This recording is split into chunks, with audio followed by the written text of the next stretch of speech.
The only thing we have to Beer. is Beer. itself. Beer. So many choices. Only no function beer well without. Woohoo! Beer!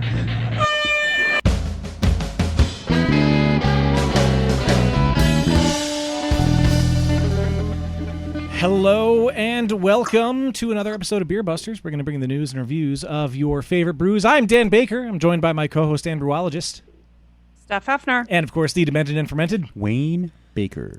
So, last episode we had to say, hey, to you listening to this, thank you for hanging on and bearing with us while life happened to be, life, and things happen. Thank you again for your continued patience. Our release schedule has been in flux a little bit recently, but we appreciate that you are along for the ride, and we are trying to do as best we can to put out these episodes in as timely a manner as possible.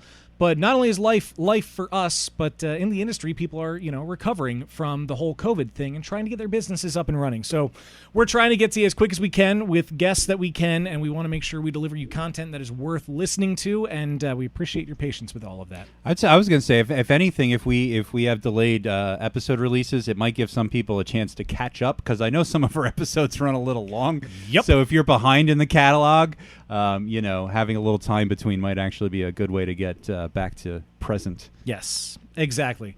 And I'm very excited for this episode for many reasons. Because, one, we're recording again. We're giving you an episode to listen to again, and we hope you enjoy it, of course. But our guest that's on the show, and I said it last time, too, you can take the guy out of the radio. You can't take the radio out of the guy. That's not a butt stuff joke, I promise. However, there's no sense in me teasing it because you already looked at your phone and you know who the guest is on the episode.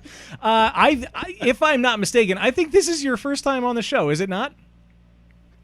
I was at the basement for one, and I said a few things. I was going to say, all right. That's right, because we had the Patreon exclusive invitations and such.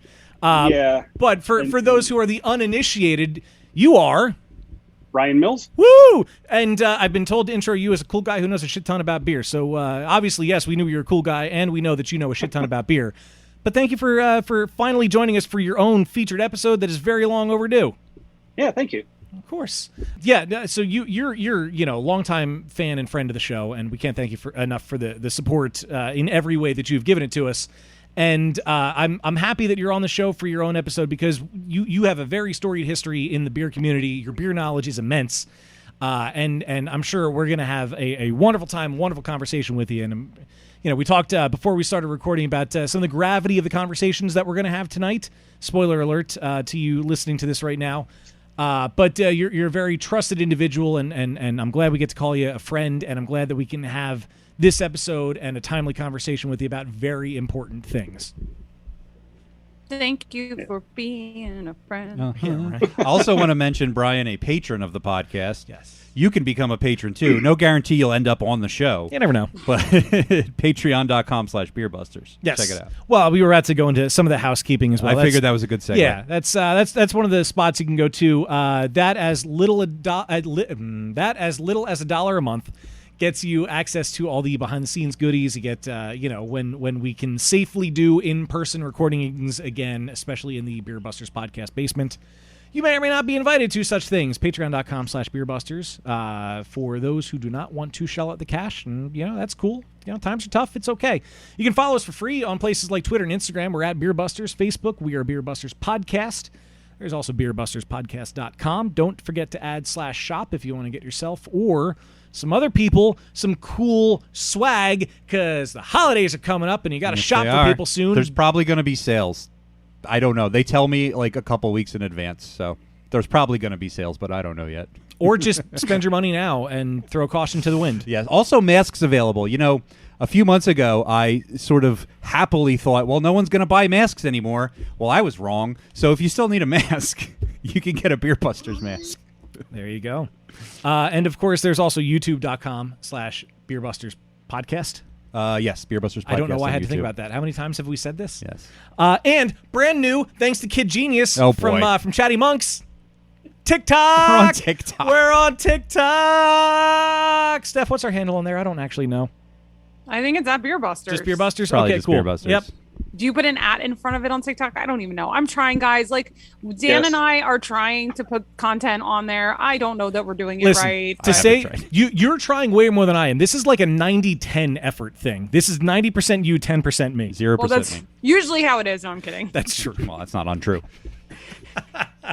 But I mean, yeah, some of our videos have like 900 views. So Not bad. I would Okay. like to probably point low. out. I would like to point Are out. they on the For You page? I'm not sure what that is.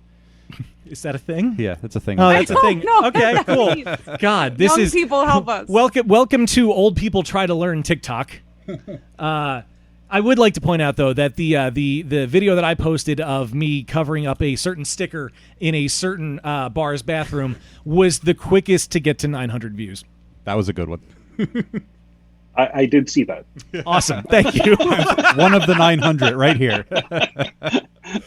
That's probably our best one. Yeah, so tick and talk us, I guess. Tick and talk. We are at Beer Busters on Like that. click and Apparently, clack. I don't know. We'll figure it out. If it's wrong, we'll correct it by the end of the episode. Who knows? There you go. There's a lot that is going to happen this episode, and spoiler alert, I pre-gamed a little heavier than I thought I was going to, but I needed it. There's a lot of things that are going on in the world. There's obviously a lot of things that are happening. You know, COVID is still a thing, and we still have to deal with the ins and outs of that. But there is something that we talked about a few episodes ago, maybe more than a few episodes ago, and there's a lot that's happened that has brought to light some inequalities and injustices that have happened in the beer industry. And Steph has been very pointed and directed, and rightfully so, has taken more of a stance in a lot of these conversations. And I would like to yield the floor to Steph to see what is happening in the world with this this particular subject, and you know what we can expect and what your findings have been, because I know you've spoken to people who've been affected by this situation in the beer industry more recently, more directly than any of the rest of us. Yeah, so I promise we will have fun topics to talk about in this episode, but yeah, there's been a lot going on in the beer world over the past several months, and this week has been especially heavy and stressful, but a little hopeful. And I've been messaging feverishly and emailing and on phone calls with people in the industry, and no matter what people's opinions are, and I've heard many of them and respect them all, the underlying message is that change needs to happen. And I think that we have been really trying to be part of change in the beer world, as far as equity goes, at least. We're trying to purposefully podcast, which we've talked about before, but I feel like we need to step up our efforts, and me especially. And I have started some conversations and, you know, have some meetings planned with some people that I think can be pivotal in helping me discover what my role is in all of this, and hopefully to push for some real change. So for some that may not be aware, back in May of 2021, there were some stories that started to surface on social media of misconduct, assault, and harassment in the beer industry. And if you didn't see these, Brianne Allen's Instagram page, she's a brewer from Notch Brewing up in Massachusetts. Her handle is @RatMagnet. She was posted the question first, have you experienced harassment in the beer industry, and got an overwhelming bunch of responses. Now, she would post them as screenshots, usually covering up names and business names for people that asked to be anonymous, and would post them on her stories, which she has saved. I believe there's 17 collections now on her Instagram feed of saved stories that you can go back and look and read the stories. And, you know, some of them are really hard to read. It almost makes me feel like there's not a single brewery that hasn't in some way experienced this or been affected by this in some way. So then in June 2021, stories started surfacing of gender-based bullying, harassment, retaliation, and indifference to equality at Mikkeller, which is a Copenhagen-based brewery that has locations all over the world, including several here in the U.S. And 4 specific women spoke up on an article on Good Beer Hunting's website. And the reason I bring up Mikkeller is because they are the brewery that's sort of been centered around a lot of the latest coverage of this in the beer industry.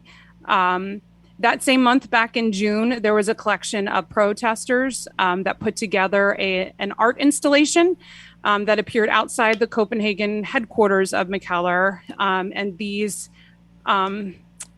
pieces of art were accusing the brewery of sexism and racism. So this month is Mikkeller's Beer Celebration Copenhagen, MBCC 2021. It is scheduled to take place October 22nd and 23rd, which is a week from recording, which would also be the week when this episode, I guess, is scheduled to come out. And there has been a push of activists, perhaps, or just people that give a shit that started posting on Instagram and different social media platforms saying, is attending this brewery a good idea right now with all of the accusations against Mikkeller, especially considering that many of the victims, including the 4 first mentioned in the Good Beer Hunting article, had not received any communication with Mikkeller. So earlier this month, it started with, there were a few breweries that had dropped out before the final list of breweries was announced, which we later found out. But the first article was posted when about 3 breweries had withdrawn. And at that time, Mikkeller was denying the allegations, saying that they were working towards creating a better culture and, helping to heal these situations. But digging deeper and listening to some victim stories, there were contradicting stories. And at this point today, on Friday, October 15th, as of 7 p.m. when we're recording, 47 of the 112 breweries have dropped out of the fest. 29 of those breweries have made statements either on social media platforms and Instagram stories. And finally today, Mikkeller did post a simple apology on Instagram. The actual apology simply said, "We are sorry." The caption reads, "We need to talk. We have issues in our places of work. We are sorry. We are responsible. We need change. We want change for us and the industry. Please talk to us here. We will answer everything. DMs and comments open 24/7. Last I checked before we started recording, the post had 834 comments. And I'm sure they were receiving tons of messages as well. So that's a little bit of a backstory, and I'm not here necessarily to look back and talk about all of the bad things that happen. I think that the purpose of bringing this up is to make a statement. And I've spoken to many brewery owners and participants, many of which have decided to withdraw for various reasons. Many of which said, no, we are still going. And there are some women that said, no, we are women. We need to fight the status quo. We feel like we need to be there as women at this fest. And there are people that really have a plan and hope that going to the fest still, they can encourage and promote some sort of change.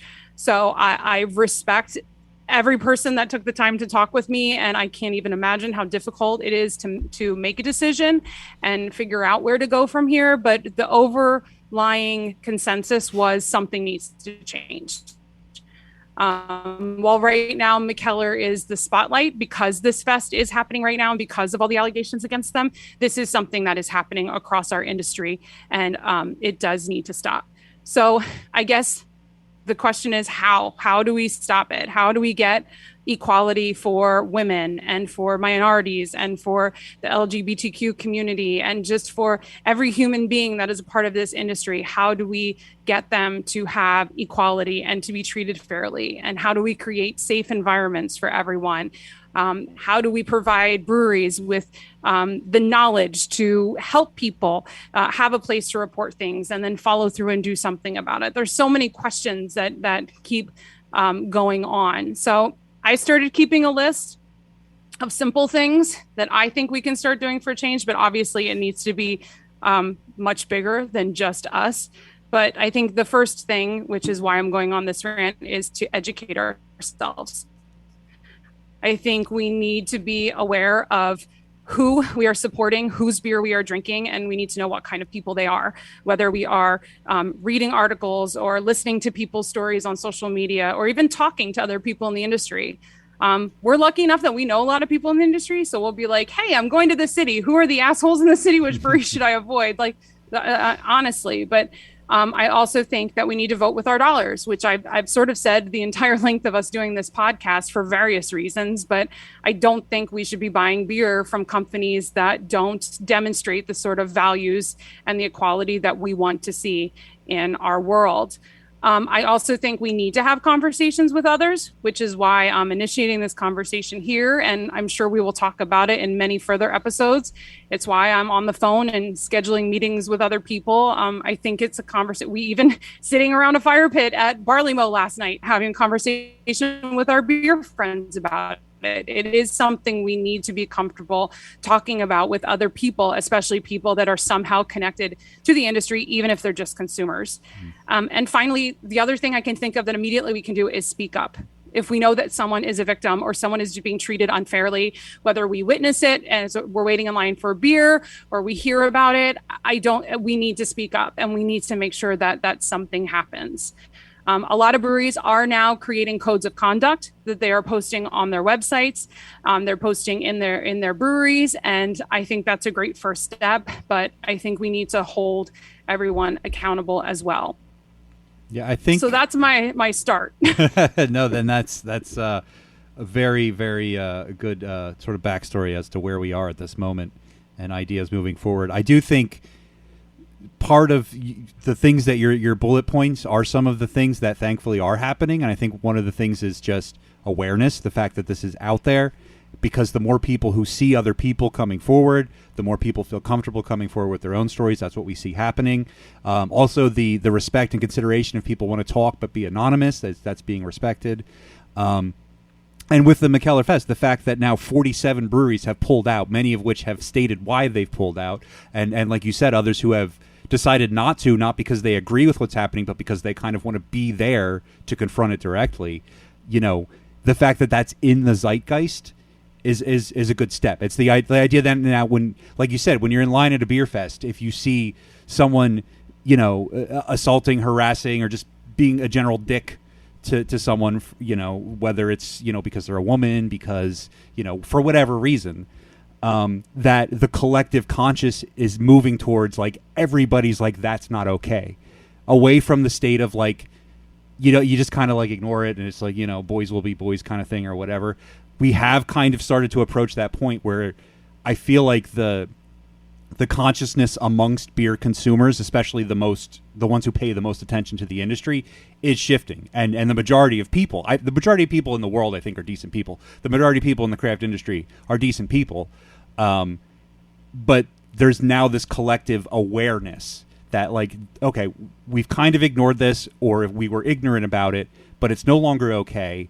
And I think that sort of social pressure, you know, I mean, people should be decent people because they want to be decent people, but that sort of social pressure, I think, in and of itself is that first start of just changing the culture of the craft beer industry.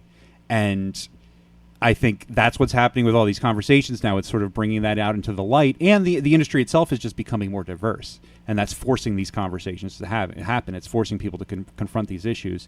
And so, you know, it always sucks that it takes something like this for these issues to be addressed. But the mere fact that this Mikkeller Beer Fest has become such a flashpoint, and the mere fact that so many breweries are taking a stand on the issue, I think represents a change in the collective culture of the beer industry moving forward with these issues. And I think that's a very good first step. And I reflect on this just as a woman that is part of the beer industry, brewery industry adjacent, whatever you want to consider this little podcast. I mean, I have brewed in an actual commercial brewery. I have an education in beer, but I am fortunate enough that I've never had any truly serious incidents in my personal life as related to this. However, there are times that I've experienced comments because of being a woman, or that, you know, I have experienced very uncomfortable verbal sexual harassment. Mm-hmm. And I think about, well, why did I never say anything? Because I think about these experiences that have happened to other women, much worse than what has happened to me. And, you know, why has it taken so long for us to speak up? And for me, it was always like, well, whatever. I'm a woman. Like, I always felt like I need to prove myself here. And I think, well, why do I have to prove myself? Because I have different body parts. Like, I know a lot about beer. Some instances I know more about beer than you do. You might know more than I do. I might know more than you do. But, it's not okay for you to make a comment about my knowledge, or question my knowledge about beer because I'm a woman. It's not okay for you to make a comment about my body or my breasts because I'm a woman and you're slightly intoxicated. Yeah. Like, these things are not okay. And, in the past, I've always just shrugged them off like, whatever. And you also want to avoid conflict. I mean, you think, well, if I just ignore it, it won't turn into something bigger. Because we all know how some people that are slightly intoxicated can be. That's, I think, one of the struggles with this industry. There is alcohol usually involved in these situations, which isn't an excuse, but it is, it's part of it. Accelerant. But I almost feel like I have a responsibility to say something, because, like, if this man is comfortable enough saying something to me on a microphone being recorded about my breasts, or this person that I thought I respected and I've, brewed with them in a brewery thinks that they can make a comment about my body, if they think that's okay, like, what are they going to do to the next woman? Mm-hmm. And so I think the first thing for me is I need to speak up. And I also think we need to make it a comfortable space for women to speak up, but also for them to know that something will be done about it. Mm-hmm. Like, even if it's shut up, don't say stuff like that anymore, or it's reported and there are consequences. Mm-hmm. And one thing that I've been trying to research and learn about, and one of the reasons I'm reaching out to people in the industry that know more about these things than I do, is HR departments. Yeah. We think about our non-beer related jobs, and if we experience harassment, we report it. And something is done about it. They are spoken to, or there is a note in a file, or suspensions, or someone is fired, or, there is a process. And, let's be honest, like, most breweries, they can't afford an HR department. They can't, and in some instances, unfortunately, the person that's causing the harm is the owner themselves, who might be the go-to person for HR. So I know that the Brewers Association, they have an extensive list of resources on their website of, like, webinars. And there's this company, WeVow, that they are associated with, that breweries can work with to get sort of advice and get sexual harassment training. So there are things that are out there. I don't know how much breweries are aware of them, or if there's a cost restriction for them, but they do get 50% off, apparently, according to the Brewers Association website, if they are members. So I don't know. So perhaps we have to reach out to the Brewers Association and say, hey, are breweries aware of these things being offered? And these are questions I have, and I want to ask people that would be making those decisions, or would be talked to about these things. So I don't know. And I feel like right now all my conversations are just ramblings, but the conversation needs to happen. Well, and that's the thing. The conversation needs to start somewhere, and it may start off as ramblings, and it may start off as, people who might be timid or shy to talk about their experiences and the way they've been affected by this. But the fact is, the conversation, it does need to start, and it needs to start in some way. And yeah, this kind of took the beer industry by surprise. And, even on this side of things, just looking at all the posts on Brienne's Instagram about, everything about, from the beginning of it, of all the breweries that even we know people in the breweries who have been called out. It's just absurd to think that it could have happened. I'd like to think that, Wayne, you said earlier you think most people are good people out there, and it's not that hard to not be an asshole. It's not that hard to not be a dick and not be a piece of shit. And it goes a long way when you treat somebody with respect. Now, Steph, you had mentioned something about, breweries with their HR departments, and my experience with HR departments, no offense to anybody who might be listening that has worked at any of my corporate jobs or is from any of my corporate jobs. The views of Dan Baker do not necessarily reflect the views of his employer. Exactly. Or that of Beer Busters Media Limited. HR departments typically are there to protect the company, not the person. So HR departments are there to take the complaint, hear the complaint, make you feel like your voice and your opinion have been heard, but to keep it under wraps as much as possible. But I will say, actually, to my earlier point, I feel like even that has changed. Like, that still happens. It still is HR is there to cover the company's ass in a lot of cases. But reporting of sexual harassment in the workplace is taken far more seriously now than it has been in the past. Yeah. Not as seriously in all circumstances as it needs to be, but it's definitely I feel like even if it's still part of covering the company's ass, sexual harassment has rightfully been brought into the public consciousness as like not just like something to brush off. Right. Like, we've kind of as a society have moved into the place where like we're taking it or starting to take it maybe as seriously as it should be. Which is crazy that it's taken this fucking But also, long. if you own a brewery, if you're the owner of a brewery, you should unequivocally be able to gather all your employees together and say, if any one of you experiences anything at any time that makes you at all uncomfortable, you can come to me and I will take care of it, and you can be like, if you can't say that to your employees, what are you doing? Obviously, you're covering for something. Like, you need to be able to say to your employees, like, because like you said, a lot of times in these breweries, they're hyper small businesses. The owner is the HR. The owner is signing your paycheck. The owner is dealing with all the interpersonal conflict. The issue comes when what happens when it is the owner who is the person who is but that's doing what I'm that. saying. If the owner's not willing to come out and create that safe space explicitly, then maybe you shouldn't be working for that person. Right. But that's why I'm glad there are outside associations and watchdog associations that are really trying to make sure that there are places you can report this and there are actions that will be taken to make this happen. And I think it goes without saying for all of us that we encourage anyone who has experienced anything that has been remotely close to this, any level of it, that you got to speak up. It's going to be tough. I know. We understand that it's a tough thing to face when you are the victim of something like this.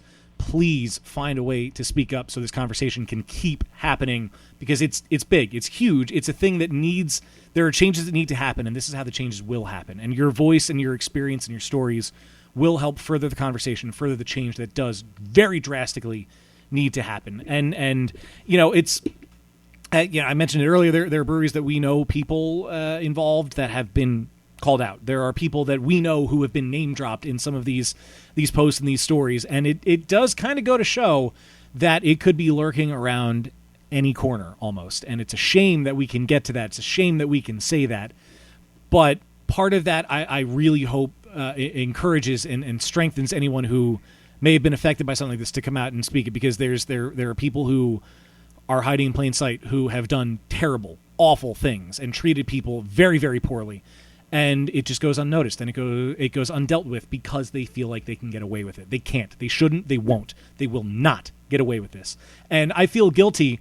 And I think I posted something on my own personal social media when all of this came to light back in May or June of this year, that there were some people who I'm frankly not surprised were called out, and I really wish I would have been able to pinpoint that ahead of time, and I really wish that I hadn't been blinded by the friendliness, the jolliness, the welcoming, the camaraderie that is in the industry. There are a lot of good people in the world. There are a lot of good people in the beer industry, but there are some people who can be chameleons, and that's a problem.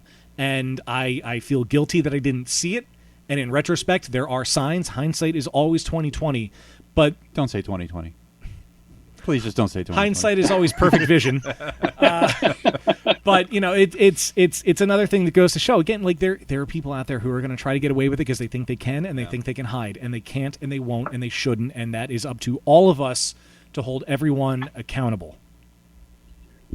And I'm going to pull a Jen Psaki and say I want to circle back. A Psaki bomb. To your point about sometimes it's the owner and they are the last word. And what do you do?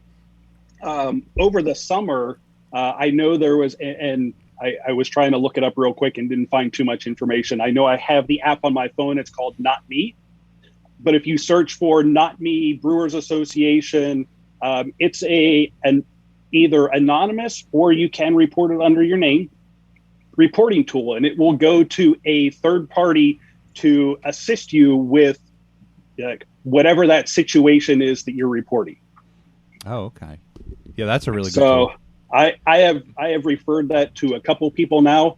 I know it was in collaboration with a couple different organizations this summer since all of this started. Yeah, if you search for Not Me. Very cool. Though Yeah, that's I'm a looking at it brilliant right idea. now. That's great that that's out there. Yeah. And that's exactly, I think that is part of the next step. So, the first step is acknowledging, calling out, starting the conversation, voting with your dollars, or, the equivalent, pulling out of a beer fest, whatever. We've in the past, even before all of this, sort of came to light, there's breweries that we've had bad experiences with that we just don't buy their beer anymore. Like just, Yeah. And that's really the thing. Unfortunately, like in the case of Mikkeller, look how much they had to have their feet put to the fire to even issue what they called an apology, which was still kind of like a little bit was kind of too little too late. Yeah. But, that response came because they had no choice. They had to respond. And that's what happens when enough people call out the issue, when enough people take action to disengage with the people who are promoting or doing this behavior. It's business. And, when money's on the line, people will change their tune. And it's, unfortunate that that's sort of a cynical way to look at it. But if you don't buy beer from shitty people won't be making beer. Yeah. Steph, so I have a question to you. And I don't want to speak for Wayne or Brian. But at least me, I am a straight, cisgendered white male who I'm sure at some point has benefited from some level of privilege, and I've tried not to. I've really tried to treat everyone that I can with respect and not to assume anything, not to say anything that would make anybody uncomfortable. And if I ever have, or if I ever do, I really hope somebody calls me on it, because that is never my intention. But Steph, the question to you as a woman, beer industry involved or adjacent, however we want to describe it, what can people in my situation, what can other straight cisgendered white guys such as myself, what can we do? What can we do to help this conversation keep going and to really push for change? Well, I really think that first being a part of the conversation is important. I think that treating everyone in the beer industry equal, she's not a female brewer, she's not a woman brewer, she's a brewer. Like, I think that, I think we need to be educated more than ever. And I think we need to speak up. And I do. And Brian mentioned the owners, and we keep bringing about education. But I have to tell you, like a week ago, I was like, every brewery needs to drop out of this fest. That's what needs to happen. And I was very strong on that feeling. But everything that I've experienced over this past week has made me more than ever listen to and really consider everyone's perspective. Because if there's one viewpoint that I don't completely understand, well, I don't want to say that I don't have all the information. It is the people ultimately making these decisions about whether to go or to not go to or not go to a fest like this. And usually that's the owner. And there is so much more to this picture than just, we need to not go to show that we don't associate ourselves with this kind of behavior, which for me, it was that black and white because I felt so passionate about it.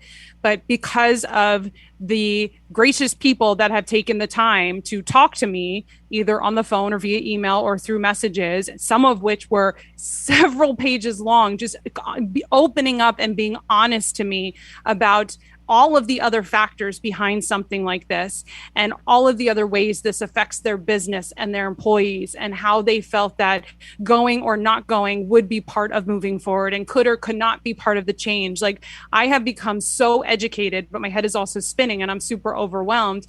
And that's part of the reason I want to continue the conversation, because I want to be part of the change, but I also want to understand better, because as consumers or podcasters, like, we see a certain perspective and yeah, we have certain relationships with some of the people in the industry from doing this, but there's still a lot about the industry that we don't completely see.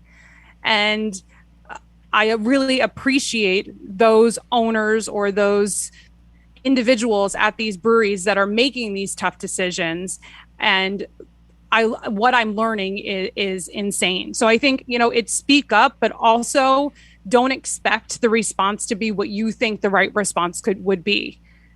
Just be open to understanding everything that's going on. Do I still believe that, breweries dropping out of this fest is making a statement? Absolutely. But do I have respect for some of the breweries that maybe had a little harder time making that decision? Yeah. I mean, it's not as black and white as we might think it is. So I think we all, and these last 2 years, it's been really hard to be open to other people's perspectives. And I think that's something that as a human race, we need to get back to. We're allowed to have our opinion, but we need to base it on facts, and we need to be open to other people's side. And we need to understand it and learn from it. Doesn't mean we need to agree with them, but we need to be more accepting, because there's no way we're going to be able to heal and move forward and make change if we can't work together, because everyone needs to be part of this equation. People that are going to the fest, people are not going to the fest, breweries that have never had accusations, breweries that have had accusations. Like, we all need to come together in order to make a change. So I think we need to be more aware. I think we need to not be afraid to speak up if we see something happening or if we experience something. We need to. I just posted that app that Brian just told us about. I didn't even know about that. Like, these are things that we need to be spreading the word. People need to know that these things are out there and these resources are out there, and it's not a hopeless cause. So I don't know where to go from there, and that's what I'm trying to figure out. And I'm trying to talk to other people in the industry that perhaps have a stronger perspective or a stronger foothold in the change, and seeing how I can be a part of that and how our podcast can be a part of it. But, and people that are still listening to us through all this, that we are going to talk about things that matter to us. For sure. We're still going to drink and, in a little bit have some beers and talk about beer tourism, because that's really fun and really awesome. And it's something we love and inspires us to do this. But, we just need to speak up and talk about these things. And hopefully I'll have more clear answers, with episodes to come, and the more people that I talk to, and the more people we connect with. Yeah, you bring up an interesting point about, people having reasons for attending this fest in particular that maybe you didn't consider. And I keep coming back to the idea that, like, at the end of the day, it's a business. At the end of the day, this is an industry that people are making beer to make money. They're making it because they want to make beer, but they're also trying to make money. And, so you might cynically say, oh, well, you're going to go to this fest anyway because you don't want to miss out on the exposure or the money or the benefit that's going to bring to your business. But, like, also that's putting food on someone's table. Like, that bartender is paying their student loans with that money. Like, it isn't just money for the company, it's money for the people who work for the company. So a lot of these, a struggling business, might really want to make a social stand, but, like, every decision also has to consider, like, is this decision going to destroy my business? And so, like, not attending this beer fest is also a financial consideration. And it's not just like a cynical, my business needs money. It means that I'm supporting people. People are relying on me, to make a living at my brewery. I have to balance, standing up for my principles, obviously, but also, like, running a business. If I may, and that's a very, very valid point, you and may. it's a delicate position to be in. It's going to be Steph, you admit. God damn it, Steph, you mentioned that you have a meeting and an interview coming up with Melissa from Love City. They, as all of this unfolded, took a very, very, very impressive stance as a brewery, as Melissa and Kevin and everybody involved in trying to make sure there are enough conversations that can be had that are trying to bring about positive change. And I'm very interested to hear what you and Melissa talk about when you do talk, because I am in awe of what they have been able to do and the stance that they've taken and the industry seminars that they've had. They've invited, they had nights where they did men in the beer industry, and then they did women in the beer industry, or anybody who has identified as such, or anywhere in between. You're welcome to come to whatever. And it's very impressive to see what they've done. And I know there are other breweries that are out there doing that, but I really want to call them out as a local brewery to us who is really, really spearheading every conversation that they can and any kind of change that they can. And I know you're saying about breweries, how do they balance the decision of how does my business survive while also trying to impact positive change? I think they are a prime example of that. Right. And I'm in awe of both of them and of everybody there. And seriously, if you can, next time we have the episode, when we record, please let us know what you talk about, because I love what they are doing. I think it is a very necessary thing, and I would love to see more breweries do it. And it's not an easy thing to do as a brewery in the midst of this climate at all. And I'm in awe. I am in awe of what they're doing. Yeah, I just want to learn more, and find out what we can do to help. Yeah. Speaking of people doing things to help, we mentioned Brienne at the beginning, but I hope that everyone has heard of Brave Noise by now. Yes. Brave Noise is a collaboration with a big goal, as they say, a safe and discrimination-free beer industry. It's advocating for safe spaces and inclusive environments by requesting breweries be transparent with their policies and commitment to long-term work. And as I mentioned before, it all started with a simple Instagram story where she posted, "Have you ever experienced sexism in the beer industry?" And it became an inquiry that sent shockwaves through the craft beer industry, starting the Bevolution. So to keep momentum going and keep the conversation going, Brienne and at Notched Brewing started to honor these people that have spoken out about gender discrimination, racism, sexual assault, and harassment, and bring further awareness to the issues that women, BIPOC, the Black, Indigenous, people of color, and the LGBTQIA plus individuals face in craft beer. And everyone can be part of this collaboration, Brave Noise. So as far as professional breweries go, as of right now, there's 127 participating breweries as of today. And there are 4 steps that the breweries do in order to be a part of it. First, of course, there is a form to fill out, which includes linking a code of conduct. So all breweries that are participating must show a code of conduct in order to sign up. The second one, they brew the Brave Noise Pale Ale and publish their code of conduct for staff and customers upon release. Step 3 is to then make a donation to a relevant charitable or nonprofit organization. And they encourage breweries to donate a majority of the sales to an organization that best supports the mission of the collaboration. And you can see a list of the recommended organizations on the Brave Noise website. And then finally, step 4 is to make a commitment to change. Commit to the long-term work for inclusive and safe environments to best support staff and customers. There is also, of course, a homebrew side of this.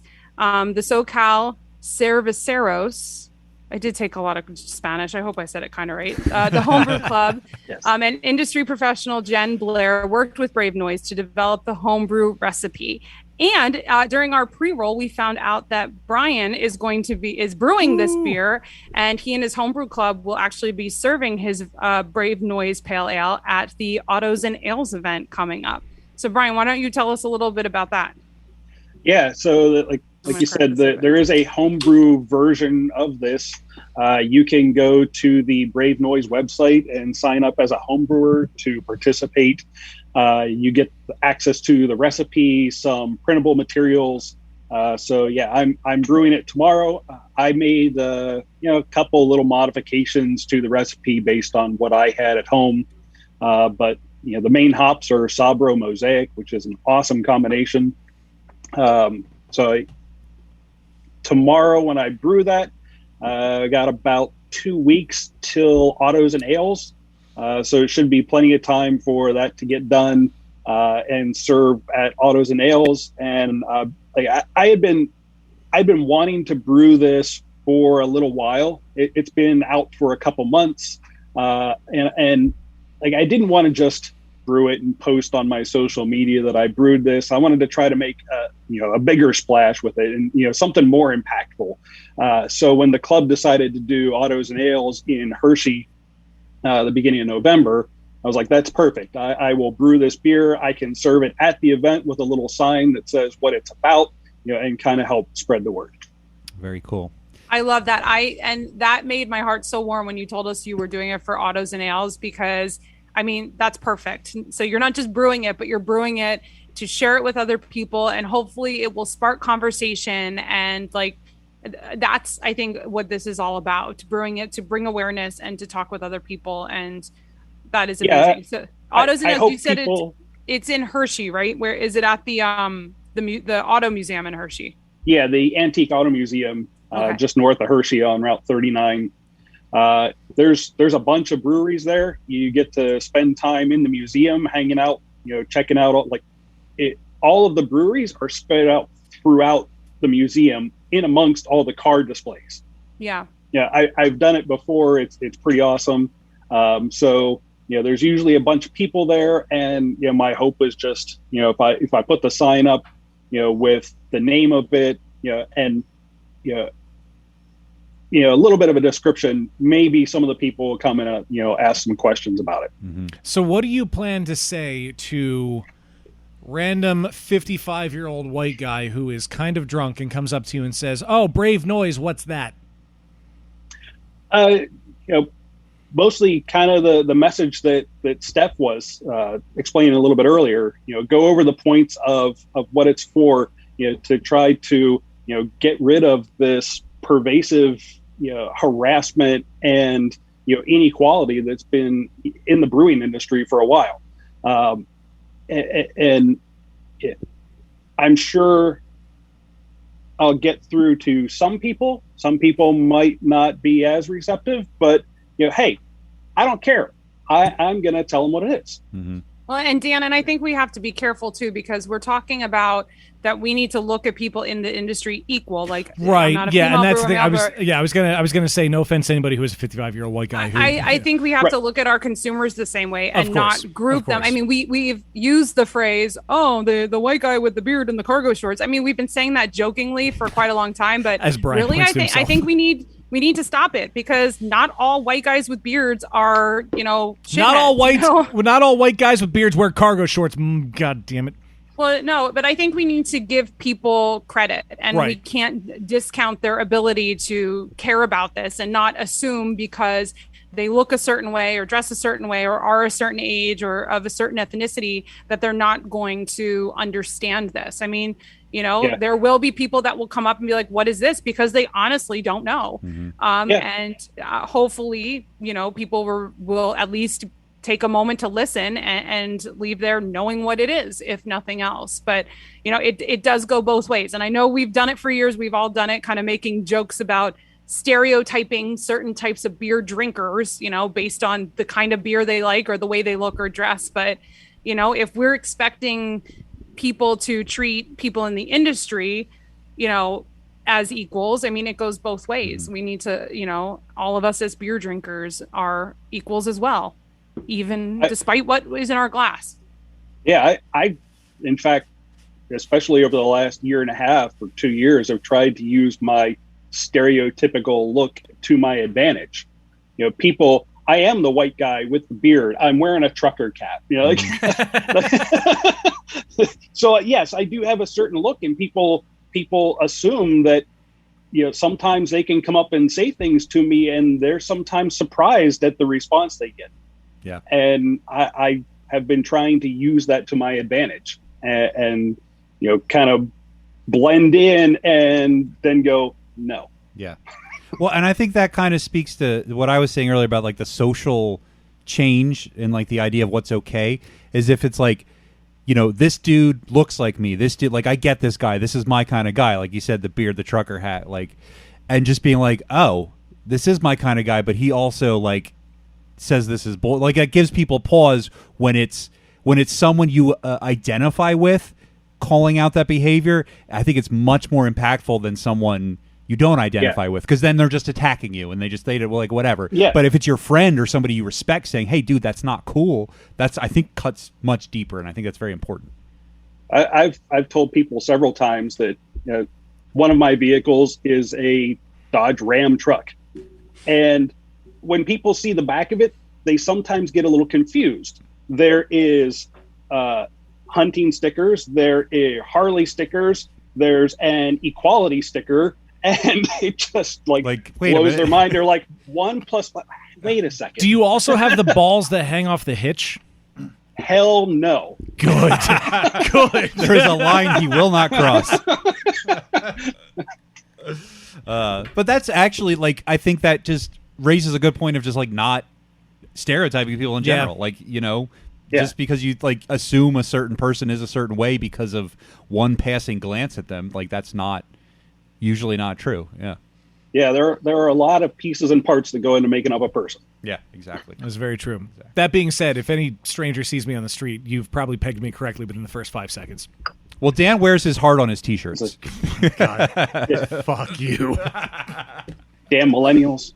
Well, Brian, you mentioned the Harley, and so the original premise behind this episode is, Wayne just got back from Europe, and I know that Brian just had a few fun beer travels. I was like, let's just hang out and drink beer and talk about all the cool places we like to travel and drink beer. And the last time Brian and I hung out, it was the night before he was getting ready to jump on that said Harley and do some traveling. And you were down in Cape May, and then you went all the way down to Asheville and adjacent areas. And first of all, I'm curious how, what the ride was like for you on the Harley, because that scares me a little bit. But, talk a little bit about your trip and some of your beer experiences. Yeah. So I first stop was Cape May. My girlfriend's mom has a house down there. So I met her down there for the weekend. She took me around to, the places that she's familiar with down there. She's been going down there since she was a kid.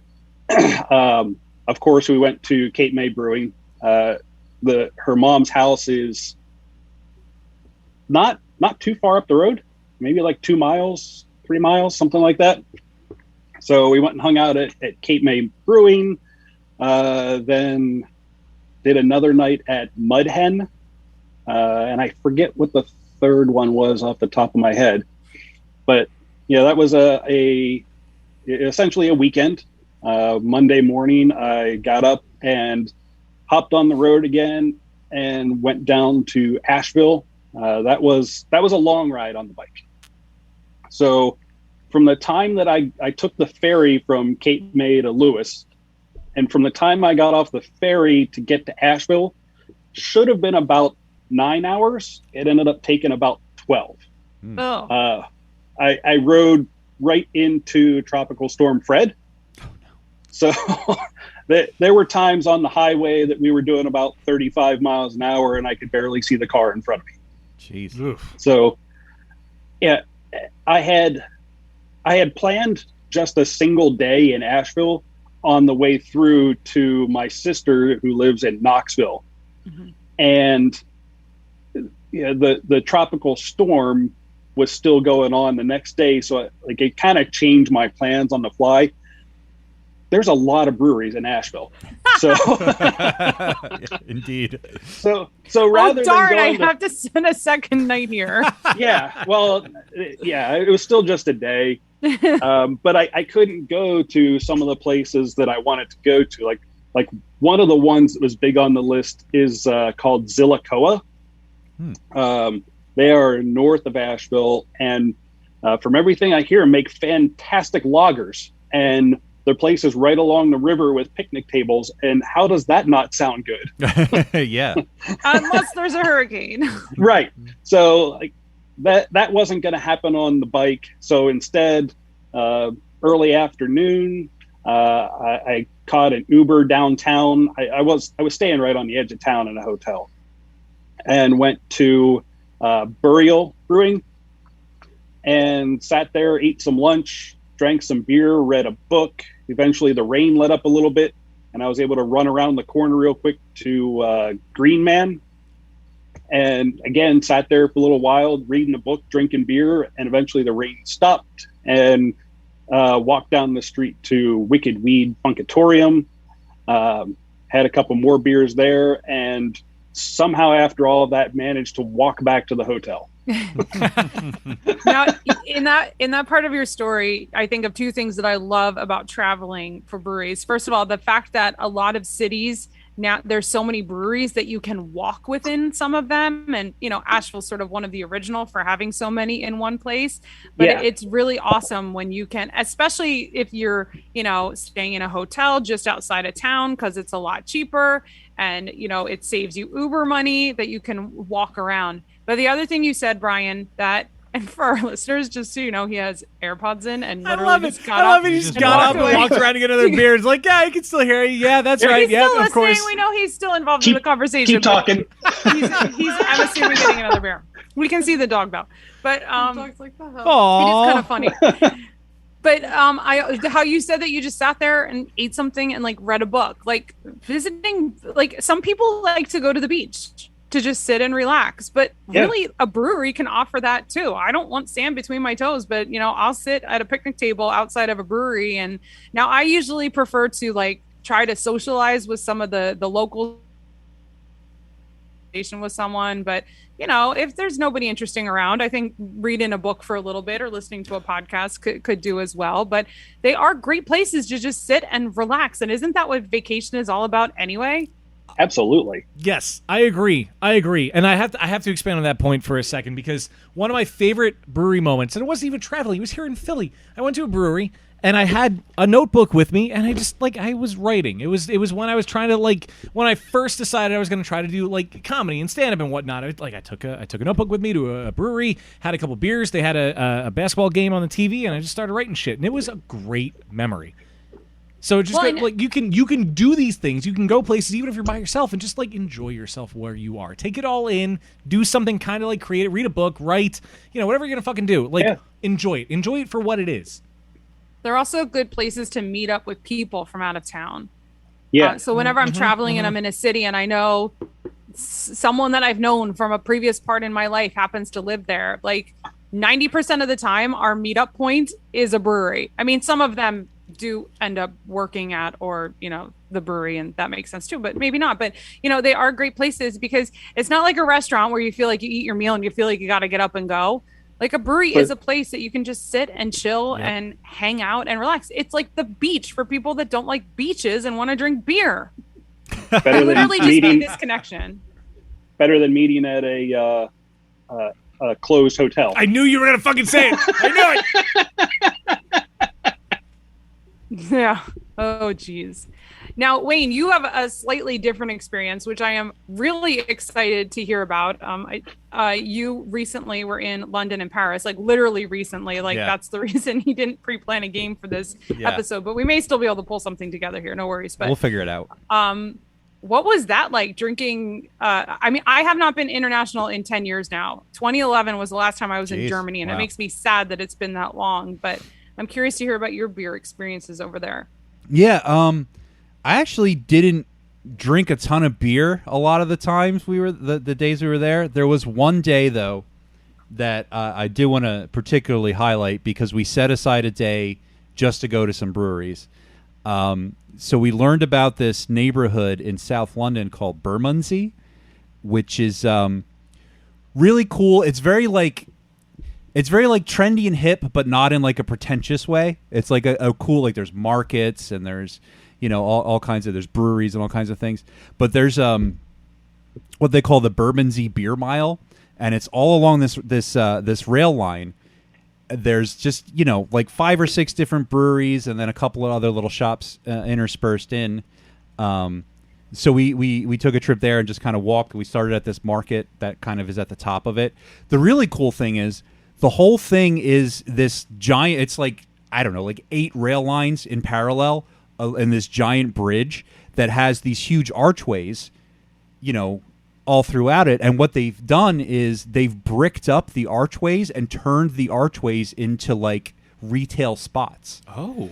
So they've bricked up the archways of the bridge and then put storefronts, and then inside there's breweries, there was a flower shop, there's the places that have food. So it's this really really unique environment.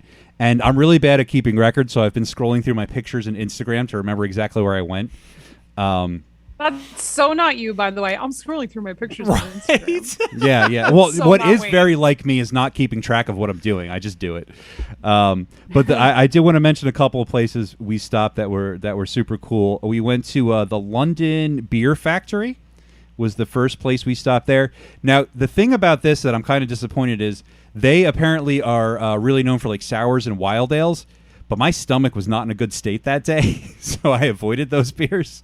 I didn't get to try them, but I had a really nice Mikkeller beer, and Jess had a hazy IPA, of course. Of course. That was really cool. But it was one of those places where, again, the whole thing is basically a long archway, right? But they have the whole left wall is just barrels of beers, sour beers, aging in barrels. And I was looking at the chalk trying to find the oldest one, and the oldest one was from 2018.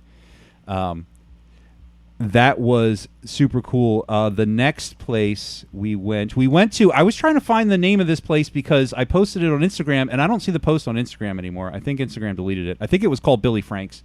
That was just a bottle shop. So we hung out there. I had a Helles on tap there. I don't remember the brewery because I don't keep track of things like that. If only there were an app where you could. I know. catalog I these don't check things. in the beers either. But I did want to mention there's a place called Moor Moor Beer Company. I've heard of them. Yeah. I feel like I might have talked about them before on the podcast. I don't remember. Maybe they have a spot there called the Moor Vaults. So this isn't their primary location, but they have a secondary location there. And they had a couple of really good lagers. They had a really good Pilsner. They had an IPA that Jess really liked. They also had bathrooms that didn't lock, which That's was weird. a little bit disconcerting. The only cask ale I had while I was there was Badger Beers from Dorset. They're pretty well known. I had a couple of cask ales from them at a place called the Monkey Puzzle, which was near our hotel. I didn't buy. I wanted to buy bottles of beer to bring home, but we were on foot all day, and I didn't want to carry around bottles with me all day. And I realized I hadn't really thought it through because I was like, "Oh, I'm going to buy all this beer," and then I'm like, "Well, what am I going to do with it all day when we're walking around and stuff?" So I'm not a good beer tourist. I didn't buy a bunch of beer to bring home. Can I have to ask a question because I didn't actually ask you about this yet since you got home. Mm-hmm. How was Pass Down Gav? We didn't get in. No! We didn't get in. So there's a restaurant in London called Passyunk Avenue. There's actually a couple of them that is Philly themed, and we looked on their website and they say you need a reservation on the nights that the Eagles are playing because they get super. Apparently, there's a large constituent of American football fans in Britain, but it wasn't a game night, so we're like, oh, we'll just go, and we got there, and they were like, oh, do you have a reservation? And we were like, no. She's like, I'm sorry, we're all booked up. We can't seat you. And I said, would it help if I told you I'm from Philadelphia? And she was like, I'd love to give you a table. I was like, I got a picture of the place. It's fine. Ah, We'll leave. We'll leave. Aww. But yeah, so, Technically, he got in. yeah, that's true. That's true. That's true. Oh, that's such a shame. I'm so sorry to hear that. I was bummed about it, but I got to see the place, which is pretty you got to cool. go back, I guess. Yeah, and I even wore my Surf South Philly shirt that day. Oh, man. Yeah. I was going to represent. Podcast trip? Yeah. I'd love to go. Brian, Totally. Brian, you want to go? It happened on this episode. Sure. You're in, man. All right, Dana? Dana's in. You good? Dana's all right, in. cool. Of All course right. Dana's in. All right, we're good. One thing I did learn on this trip is that I definitely want to live in London. I'm not surprised, actually. Never mind. But yeah, I actually, like I said, I didn't do a whole lot of beer drinking other than that one day. I had a Peroni in France at a bar we stopped at. So I'm sorry if my beer story is a little disappointing. Bermondsey was really the focus of beer drinking. But I would totally recommend if you find yourself in London, go to Bermondsey, do that beer mile. There's cool markets all around. There's good food. There was vegan sausage rolls. There was a truck selling vegan sausage rolls, which is pretty cool, along with not vegan Scotch eggs, which is what I had. But yeah, Bermondsey Beer Mile is super cool. All the breweries along there were really nice, and I would definitely like to go back there. That's awesome. I've talked about it on the podcast before. One of my biggest regrets is I went overseas when I didn't like beer. I was 17. I'm not supposed to like beer at 17. Yeah. Supposed to. Not supposed to. And of course, socially acceptable over there. But in England, I didn't have anything. I think the first beer I had was... No, I lie. In England, I had a Beck's. Then we got to Italy, and our overall trip chaperone decided that he was going to take all of the guys out for beers. And I hated it. I had a beer. I drank it. I finished it because I respected the man. But God, did I fucking hate it. When we got to Germany, same thing. Hated all the beer. Now look at me. I've been doing a beer podcast for 8.5 fucking years. Mm-hmm. I got to get back. I got to get back there and do it again. I went over the summer after high school. That was my first trip to Europe, and I still remember drinking Stiegels, and my first dark beer. It was. We joked that you could put a utensil in it and stand it up because it was such a thick, dark beer compared to my dad drank Yingling, and the group we were on, we were chaperoned, and the chaperones would allow us to have one drink with dinner, but on free days we weren't necessarily chaperoned. And where were we? Switzerland, I think. It was summer, so there was still little patches of snow up in the mountains, but we took a ski lift with a backpack full of beer up into the mountains and sat there on the side of the Alps drinking beer, looking down on the countryside. Wow. At 18 years old. See, we went to the Alps. We took the gondola or whatever up. And what is that called? It's not a gondola. I was trying to think of that word the other day. Funicular? Yes, that's the word I was trying to think of. I've always gone with gondola. Funicular. What? Funicular? Thank you. There was a funicular. We stayed in Montmartre. That's oh my right. God. Beautiful, right? I stood on the steps of Montmartre, looked out over the city of Paris. It was the most amazing thing in my life. I still vividly remember that. But it's so fucking steep. There's so many stairs and all the roads are like this. But there's a funicular at one point that you can take up instead of taking the stairs. My biggest, it's not even regret.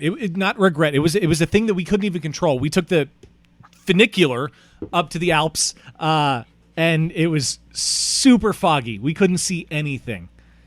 I couldn't see 15 feet in front of me, and sucks. I got to go back and see the whole thing. That sucks. Yeah, I mean, whatever. I'll get back there. It's fine. It's okay. Yeah. I need a new Swiss Army knife that we got at a shop over there because mine is broken in many ways. So I got to go back for multiple reasons. If there's one piece of advice I think I could give to people that maybe travel for beer, it's plan ahead, but don't stick to your itinerary. Yeah. Yeah. Whenever I'm traveling someplace, I extensively research and I make a list of all the places I think I want to go. But usually half that list goes out the window because when you're there, talk to the locals, but most importantly, talk to the people that work at the breweries. So some of the best experiences I've had at breweries was going to breweries that other brewery workers or brewery owners recommended. Like when we were in Denver, of course, I asked Ashley at Bierstadt, I'm like, where should I go while I am in Denver? And some of my favorite places that we went to were places that I wouldn't have otherwise gone to if Ashley hadn't recommended them to me. So research and have a plan, but be open-minded to completely eliminating that plan because the people that live in those cities, especially the people that work in the breweries in those cities, know the places to go. And where they drink, that's where I want to go hang out and drink. So that's probably my biggest piece of advice for traveling. Maybe this is a me thing, and I've always been okay winging it. Just whatever happens, happens. Like you can, if you have a plan, cool. If you don't, even better. So one of my favorite things is like you go to a new city. Maybe it's in the States, maybe it's not. You go there, you find somewhere that you can have a beer or a drink that you enjoy, and then, like you said, ask the people that are there. But like I prefer to start my trip that way. Like find somewhere that has a drink that I want to get, and then ask what I should do, and just build my plan off of that. Like if I were going to Bermondsey. If I were going there, I wouldn't even know that's a thing. I would find somewhere that has, I could. One of my things I need to do in this life now that I enjoy beer is go to a pub and say, I want a pint of bitter. I don't think that's really a thing anymore. Fuck off, it is. It depends on the pub, I think. But I want to go into a pub. I want to go to a local bar, local watering hole, whatever, and just say, I want a beer. Where do I go next? But I don't want to have a plan ahead of time. That way I don't have to skip on something that I researched. I don't know. Maybe that's me. Well, I know, Steph, you're very organized. You're much more organized than I am. Yeah. Well, see, that's the thing. I'm not organized. Jess, my girlfriend who traveled with me, is all about being organized and having a plan. But the way I discovered Bermondsey was she asked someone on Instagram, what are cool off-the-beaten-path neighborhoods in London, and they mentioned a few, north, south, east, and west, and Bermondsey was one of them. So I just brought it off the map and zoomed in, and I was like, oh, there's a brewery there. And I was like, oh, there's another brewery. I was like, oh, there's another brewery. I was like, there's a lot of breweries here. So then I Googled, and I was like, it's a whole thing. Yeah. But my plan was we took an Uber to the top of the street, and then we just walked, and just wherever we ended up, we went. That's awesome. Yeah. I'm so jealous. I'll get back there someday. I will. When I do trips somewhere, a lot of times, I'll put the route on Google Maps, and then I'll just start zooming in on sections of the route and search brewery. Yeah, that's not a bad idea. Try to find all the different breweries along the way, and sometimes it works out great. Sometimes there's been a couple times where I'm with people that have commented, "Where are you taking me?" Because the brewery ends up being in some industrial park back off a dirt road or something. And those are the best ones. It is. I on a trip to Rhode Island, we went to one, and it was that type of thing. Well, here it turns out that they didn't have draft sales at the brewery. You could buy growlers, but there are no real draft sales. However, the day that we were there was a Friday, and they did a Friday paid admission happy hour with all you could drink. Ooh. So basically you bought an entrance ticket, and then you got as many samples in pint glasses as you wanted. Oh, sweet. That's awesome. That's pretty I was clever. like, this is great, but I still have more of my drive to go. Yeah. I will say one of my coolest finds brewery-wise while I was traveling was, it's no secret, I've talked about it before, I love going to Canada. We try to go every year, haven't for 2 years now because, pandemic. But usually we stay at the lake that we're in Ontario, and it's a beautiful lake. You can go to a liquor store down the street or, what is it, LCBO, whatever it stands for, and you can get beer, you can get liquor there. We decided we were going to go into a small town called Kingston, which is right across the border from New York where we cross. And the lake that we go to is maybe an hour and a half away from that. So we figured we'll take a day trip. We'll go in there. We'll see what it has to offer. Beautiful town, by the way. If you ever get a chance to go to Kingston, Ontario, just do it because it's gorgeous. But on the way there, I was like, I'm going to look up breweries to go to. We found one. I think it was just like Kingston Brewing. Some of the best beer. Some of the coolest people I've ever talked to. We went in, we had a couple, and then we walked around. There was a fountain that was on a waterway, and it was just incredible. And like that's what I want to experience whenever I travel somewhere to a new city. Yeah. I just want to I want to go somewhere that looks like it's a destination, and then happen to find a brewery along the way, like you said, Brian, and just do it, and just go and enjoy it, and then see where the day takes you from there. Who knows? Well, speaking of sort of brewery and beer travels. A couple episodes ago, we had Rob on from Devil's Eye, and we had mentioned that I met him at the beer fest that took place at the Renaissance Fair that I can't quite remember the name of because I am almost as drunk now as I was then. However, it was a good fest. It was a good time. There were a lot of good beers, but the standout was, and I've mentioned this before on the show, Brian, you gave me a taste of and a can of your pride and joy from that day. It was a Black Forest Stout, and I couldn't fucking believe how good it was. And then you told me it was 4.5% or something crazy like that, and I couldn't believe that even more. You gave me a can of it, and somehow we haven't had it quite yet. So of course we had to break it out for this. Well, we have had it quite yet because I've been drinking it. Well, I mean, you've had it since we cracked it open a couple seconds ago. But so all right. So for people that are out there, what happened? What went into this beer? What started the thought for this beer? How did you make it 4-point change percent? What the hell? How does this work? So this one, I spent a couple years working up until recently working part-time at Mount Gretna Brewing, and over the summer, we hired on a couple new brewers, and we did a brewer versus brewer showdown. So the idea was to not necessarily brew a new beer, but take something that we already had and reinvent it. Whether it was through a Randall or creating a single keg, which is what I did with that. At the time, we had a dry Irish stout that I used as the base. And I just kind of had the idea, people do these pastry stouts that are typically, these big, heavy dessert beers, but can you do that and not be the same way?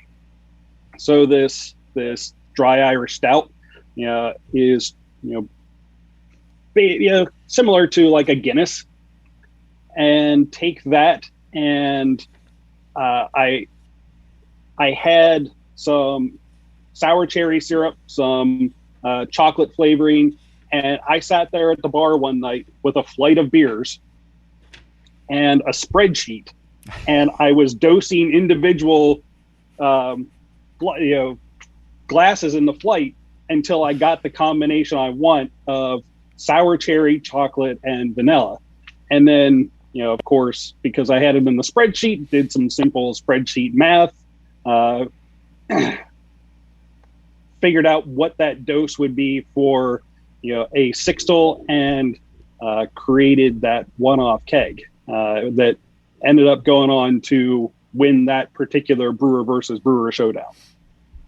So you are saying that you microdosed Yes, the cherry into this beer.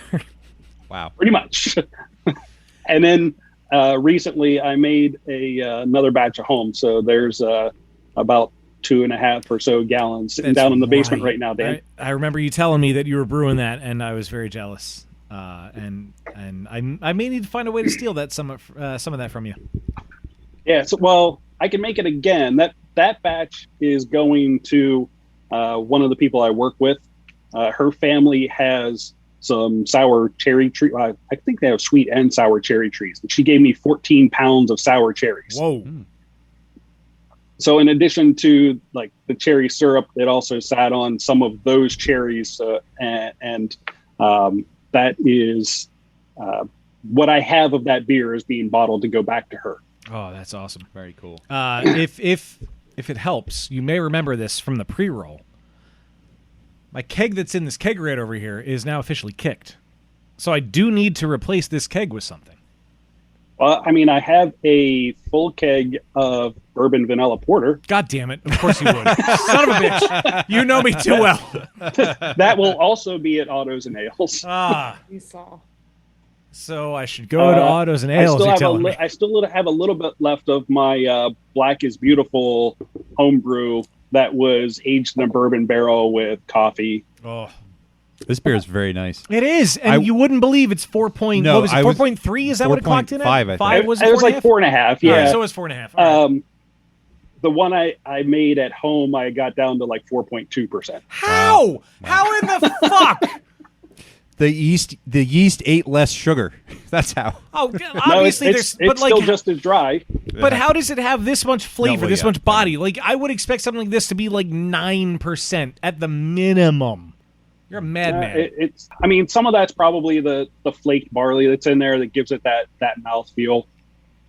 But then after that, it's just a matter of what temperature you mash it at, yeast that you use. Mm-hmm. The chocolate flavor that's in there is a product called Cholaka. That is like a lot of times brewers will use cacao nibs.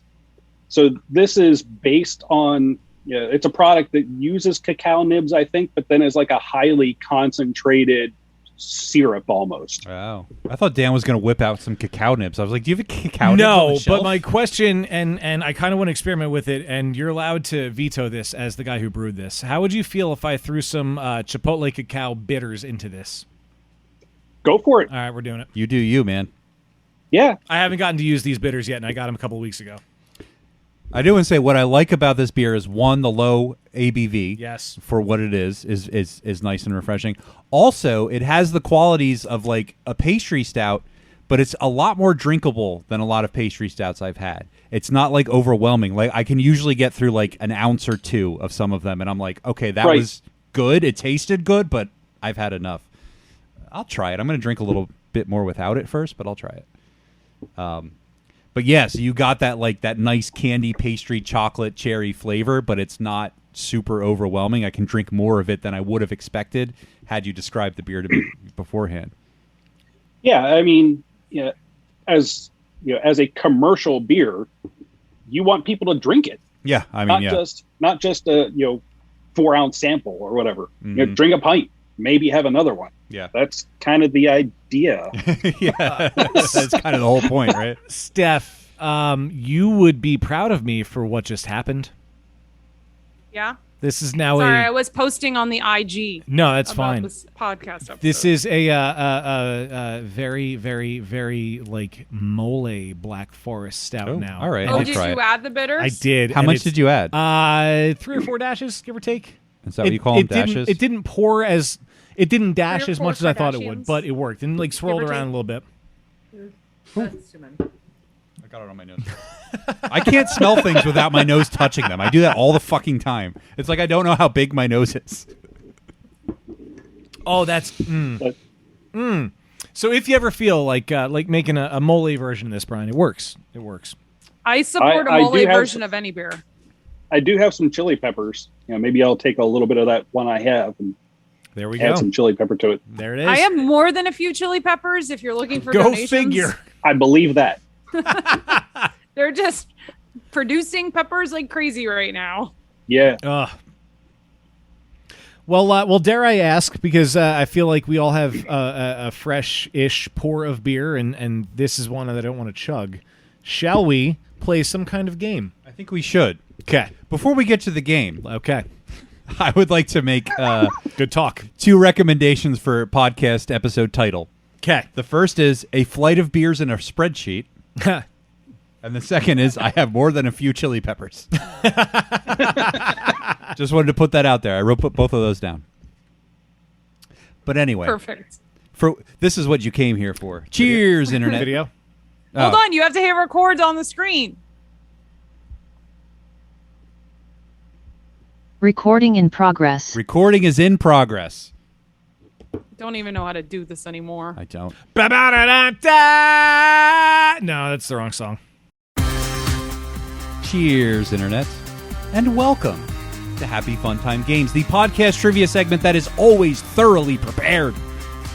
Today, we've talked a lot about traveling through space, but now we're going to travel through time. Yes. Did we talk about traveling through space? Yeah, we talked about beer travels. That doesn't count. I thought you were going to be... Not space like outer space, space like space as opposed to time. We didn't talk about Captain Kirk being actual Captain Kirk this week. William Shatner went to launched space. on a penis rocket. William Shatner went to space. It's only allowed to be a penis rocket. All that aside. So I have pulled up a game from the vaults because, as we mentioned earlier in the episode, I just got back from a amazing but very exhausting trip overseas. And boy, are your arms tired. My arms are fucking tired. I also picked up a random head cold, I think on the Eurostar train, but I'm not sure.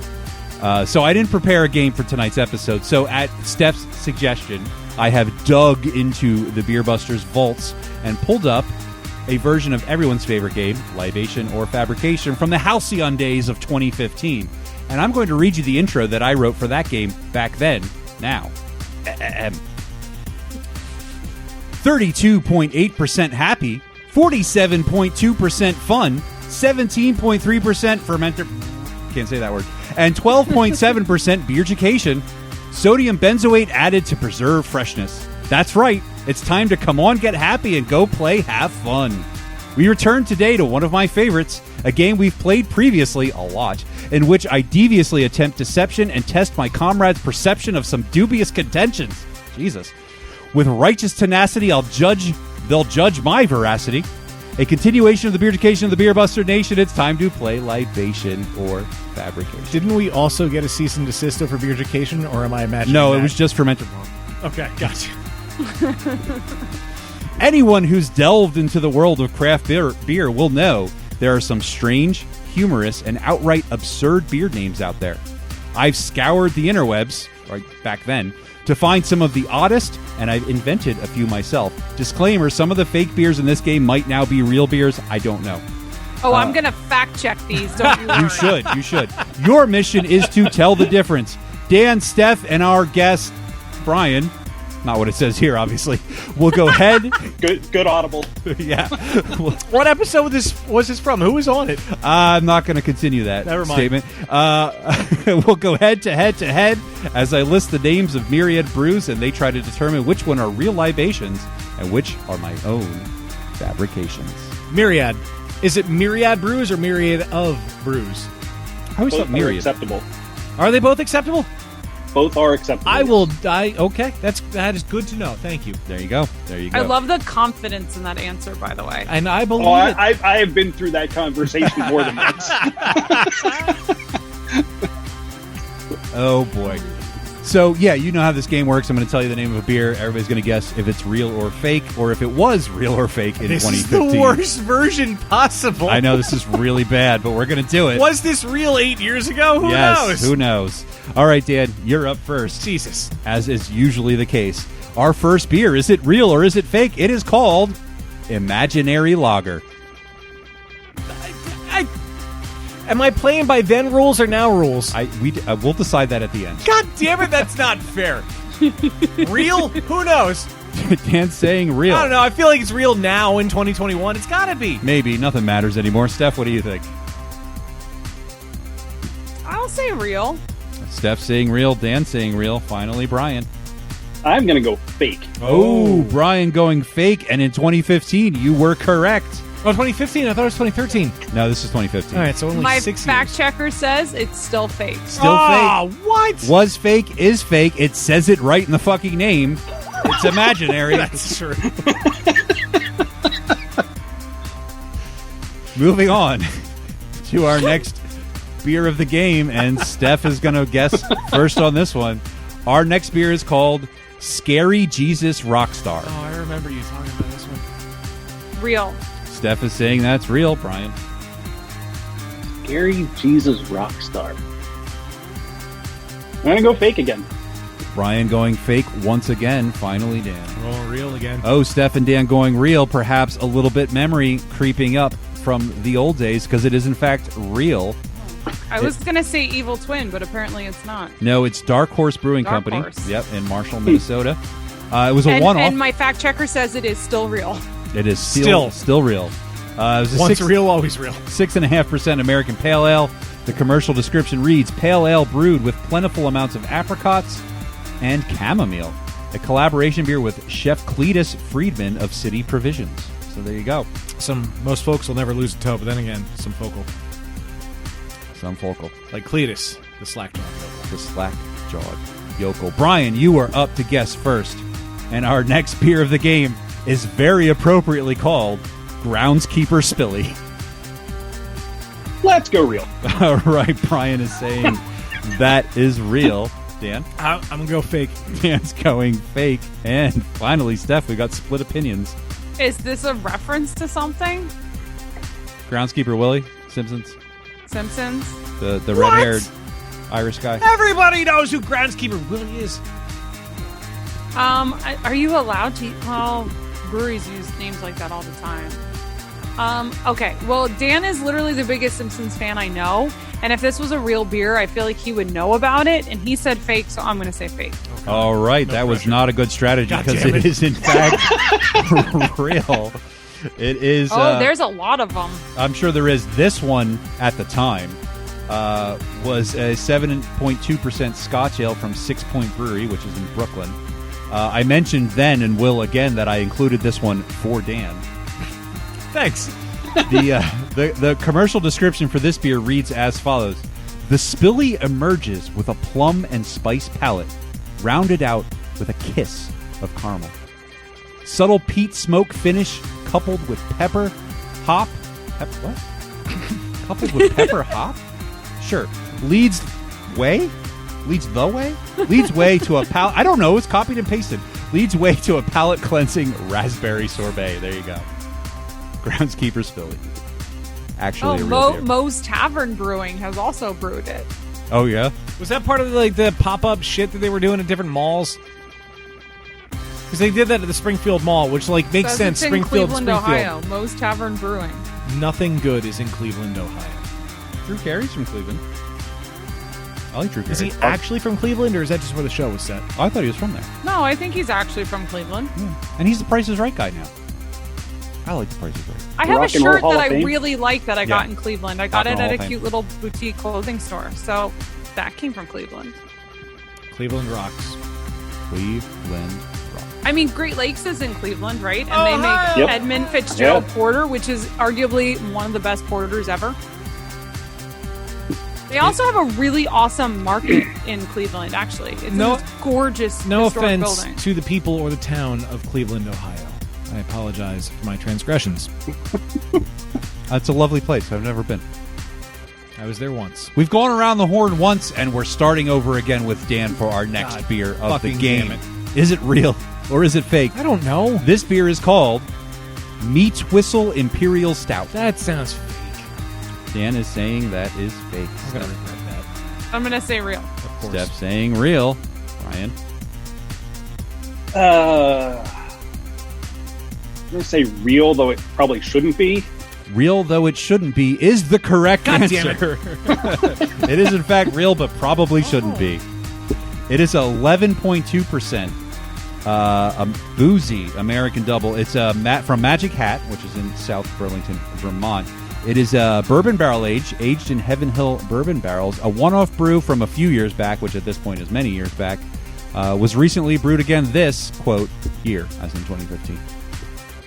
That one was real. Moving on to Steph for our next beer of the game. There's a lot. The old days I did a lot. Yeah, I remember that. Yeah, and then I realized I was running out of all my options for more games in the future and started paring it back. And also taking up like half the podcast episode just doing the game.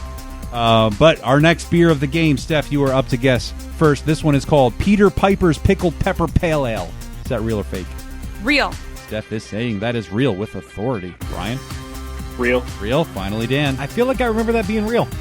Dan also saying real. It wasn't then. Fuck! It might be now. Really? It might be now. Fact checker. We need you to repeat the name of the beer, please. Peter Piper's. 5 times fast.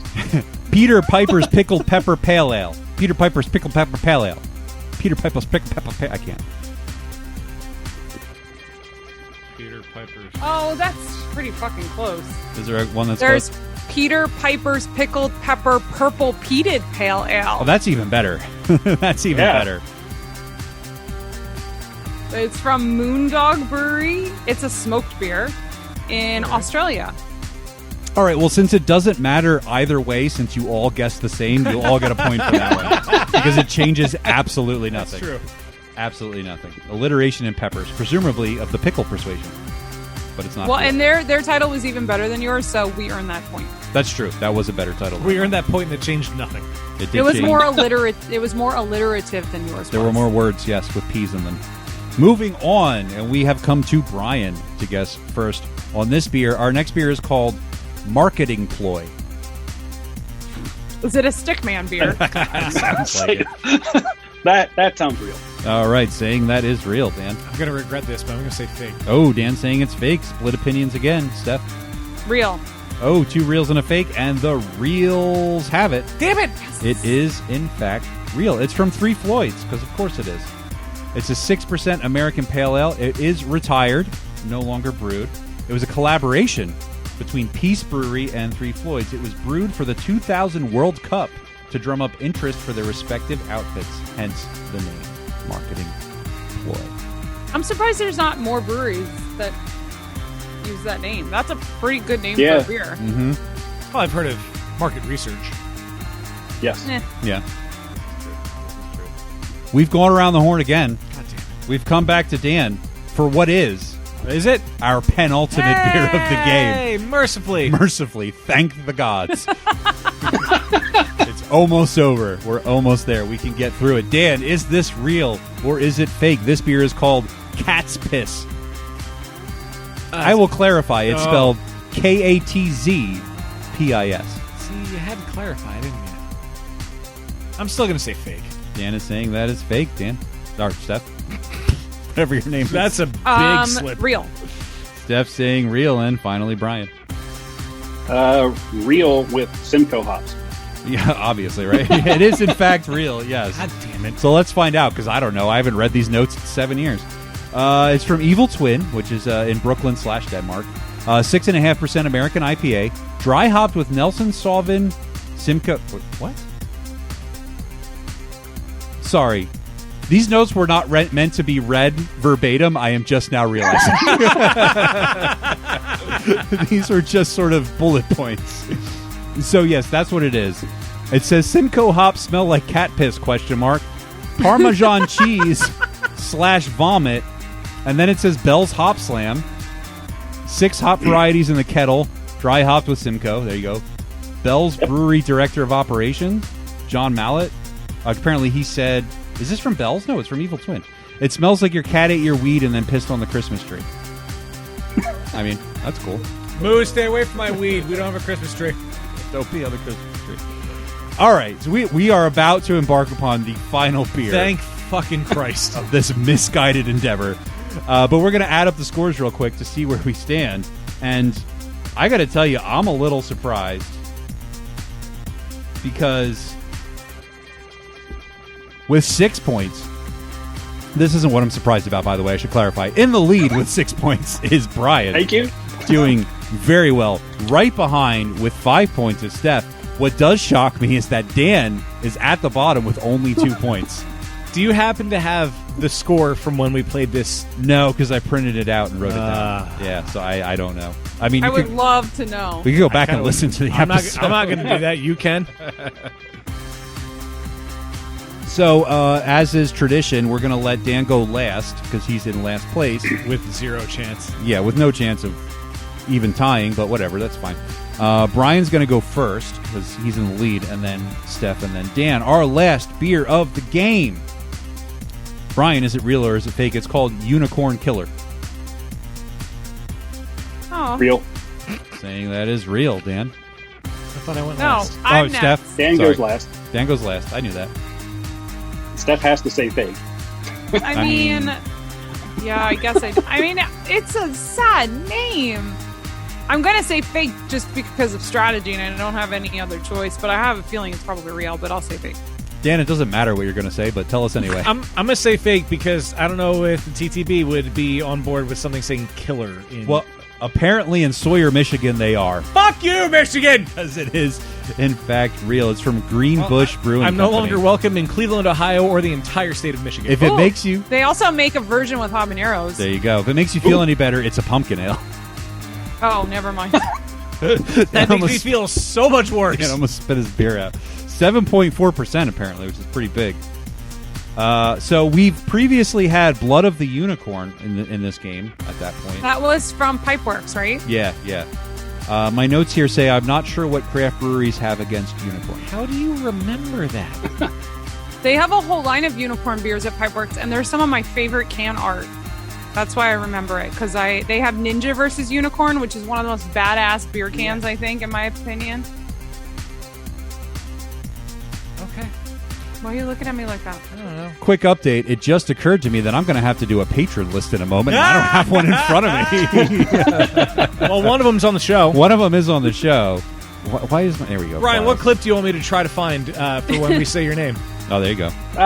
Whatever. God He doesn't damn it. care. All right, well, we'll find I something like I like being surprised and finding out what it is. Thank you. There you go. Because that's how I roll. That's how I roll. That makes So it much more interesting. we're just going to bring up the game from the last episode and hope that all these patrons are still current and there haven't been any new ones. I don't think there have. I haven't seen any. Yeah, I don't think we lost any. No, I don't think anything's changed, but who knows? Disclaimer, this might no longer apply. Just like all these beer names. All of this information is very old. So yeah, the scores real quick. That's the end of the game. Thank you everyone for playing. Fantastic. Oh no, hold on. No, keep going. Our big winner, our guest Brian, 7 out of 8. Very good showing, especially considering how fucking long this was. Steph, not too bad, got 5. Pretty good. Dan still only has 2 points. Now Left Shark is here, apparently. Left Shark has arrived and is dancing in the background. That's the best thing that could have What happened. is I mean, everything's going pear-shaped here. Wait, was it Left Shark? Was Left Shark the one that just like did his own thing? Or Yeah, was that it, was Left Shark. All right. Hashtag Left Shark. Never forget. All right. Thank you, everyone, for playing. Jesus Christ. Do the YouTube things. We appreciate it. This is the part of the podcast where we shout out to our most generous patrons on Patreon, people who donate at the higher levels. We would like to thank the following individuals from the bottom of our collective hearts, beginning with Ben Mengel. Don't sword fight in satin. Good advice. Chris Mahoney. Wait a fucking minute! Classic. Dana. Gonna go back in time. Also classic. Sean Sullivan. Dedicated. Oh, I thought that had a delay. Sorry. PA Brew Review. I want to drink beer. I often wonder if they know they're still patrons. Topher Simmons. I like cheese. So do I. Jill Chivers. Oh. James Lamberg. You don't know they're cats. I don't. Eric Dixon. Pay my annual fee, motherfucker. That's right. Jed McDonald. Sports. Brian Mills. And it's super legal. Present and accounted for. And finally, the one and only that is no baloney, Joe Mansell. If you like pina colada. Getting caught in a drain. Semen. If you want to find out how you can get on this list, as well as all the other cool behind-the-scenes perks that come along with being a patron, you go to patreon.com/beerbusters to learn more. But at this point in the proceedings, we must pause and pay our tab. Hey guys, my nails glow in the dark. Say, Yvonne, remember when I said I'd have to send away to NASA to calculate your bar tab? Oh, yeah. We all had a good laugh, Mo. The results came back today. You owe me $70 billion. Hey, listeners of Beer Busters, do you want a robot to help you brush your teeth? Well, I want to tell you about Quip. What's Quip? It's a robot that helps you brush your teeth. It's a modern oral care brand that designs beautifully simple electronic toothbrushes. Not only that, but they also deliver affordable brush heads every 3 months on a dentist recommended schedule, so you never forget to replace your toothbrush, like we all do. They've partnered with dentists to bring you straightforward oral care tips. They also have smart accessories like the press wall mount that attaches to any glossy surface. Toothpaste tubes provide a guide on how much to use, and the brush has a 2-minute timer to help make sure you won't shortchange yourself. If you want to find out more about Quip and get a free $10 refill, go to tryquip.com/beerbusters. That's right, a $10 refill at tryquip.com/beerbusters. All right. So we should wrap because I have a special surprise for last call. Uh-oh. Is it Left Shark? I was going to ask that. The surprise has been spoiled. That is why I opened my mouth. Also another candidate for episode title.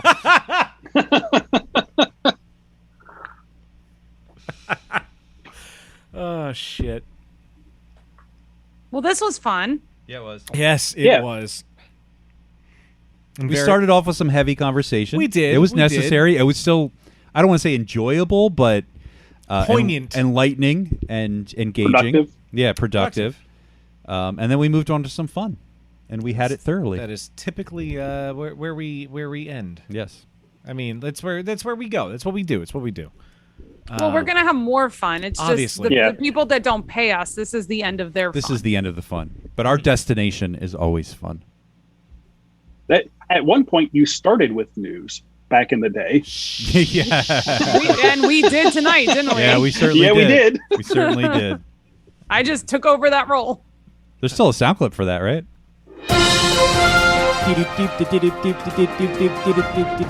It's like it's 2015 all over It's again. been way too long. I've never heard of COVID. Donald The Trump Wayback won't be Machine. president. Oh no, now I'm sad.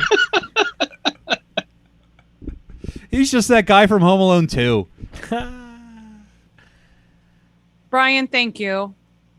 This Yeah, was thank you. nice. It was nice to. What does Drew say? It's just family tonight on Drag Race. It was nice to just have family.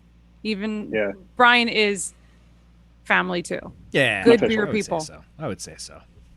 It's also cool to have an episode where, not that like breweries are like super like when they're on the show, they're not like, you know, constantly promoting. Like we generally have pretty genuine conversations, but it's also cool to have an episode where we're not talking about like a specific brewery. Yeah, we get just kind of chatting about. Yeah, we get to chat and bullshit about Which is cool. travels and things, and that's what matters. And still enjoy a couple good brews and forget about the world. And you know, I really hope that you. I really hope you brew this beer again, Brian, and I really hope that you put a chili pepper in it because it worked out very well.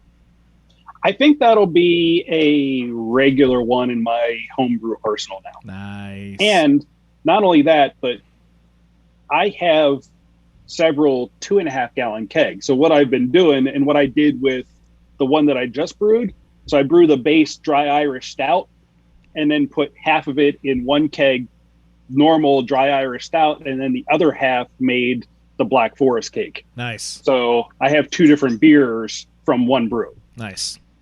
It's also kind of like, you know, that I am hungry and will probably order Insomnia cookies again tonight like I did the other night because they're fucking amazing. I ate right before this. So earlier this week, my daughter made homemade mac and cheese. Oh! And I put hot sauce and garlic. So I basically made buffalo mac and cheese. Oh, my God. Oh, nice. I've eaten a lot of mac and cheese over the past like 2 weeks because that's my comfort food and I fucking love it and I really want to have more now. So thank you. There's a guest in the waiting room. There is, I know, and I feel like we should, you know, special guest number 3. I know, yeah, right. Oh no. So that being said, Brian, yes, thank you for joining us. And I don't know what's happening. If you want to find out, go to patreon.com/beerbusters. There's also that, but I would also like to thank our guest for joining us. Oh yeah, thank you. Yeah, thank you guys. You've been a good friend over the years. Thank you for all the beer and for being a patron, of course, too, and just being an all around fucking awesome dude. And supplying probably the most interesting punishment we've ever had on the podcast. Yeah, not the most disgusting, but the most interesting. Well, yeah, I mean, that one wasn't actually all that bad from what I remember. Yeah, it really wasn't. The other one I have might be a different story. Ooh, I can't wait, but I also can. Yeah. It's in the same vein, but definitely was not meant to be aged. God, that's such a terrible sentence, but I love it so much. So much. Do you have a presence online where you would like people to go support whatever endeavors you have? You're allowed to say no. It's okay. Yeah, no. For basically all the socials at Brian Makes Beer. Brian Makes Beer. There it is. Easy to remember. Can I suggest an edit to that? Brian makes good beer. Brian makes great beer. Brian Makes Beer. Brian, it's fine. It might be too many characters on some platforms. That's true. It gets a little long. It's easy to remember from one platform to another. Yeah. That's perfect. It's all about the marketing. It's all about the marketing and the consistency with the marketing. So that is appreciated. Yeah. You listen to this, you know how to find us. Twitter, Instagram, at BeerBusters. Facebook, we're at BeerBusters Podcast. There's BeerBustersPodcast.com/shop. Don't forget TikTok. We were getting there, but yeah, TikTok. We got ticks. We got tops. I don't we don't think have ticks. Ooh. It has not been disproven yet that we are at BeerBusters. So go search that on the TikTok app. And of course, there's also patreon.com/beerbusters and there's youtube.com/beerbusters podcast. I've been drinking for a while. That pregame is catching up to you now. It really is. That I can't talk right when I'm sober. That it's fine. mercifully brings us to the end of another episode of Beer Busters, and I really wish I would have thought this through because there's 40 fucking seconds left. Maybe you should trim that at some point. Nope. It is a legacy. It is a legacy at this point because I don't think that Logic Pro has this loop anymore, and we're going to keep going with this. Okay. Brian, seriously. Phil. Yes. There you go. Brian, thank you for joining us, man. It's long overdue to have your own episode, and you seriously have been always one of the coolest people that I think we've met in the beer industry. So thank you for everything. Thank you. I appreciate that. Of course. Well, I'm Dan Baker, joined by my co-host and brewerologist, Steph Hefner, and the demented and fermented Queen Baker. No squids were harmed in making this episode, and I think I timed it right. We'll see you next time. That's why I opened my mouth. God damn it.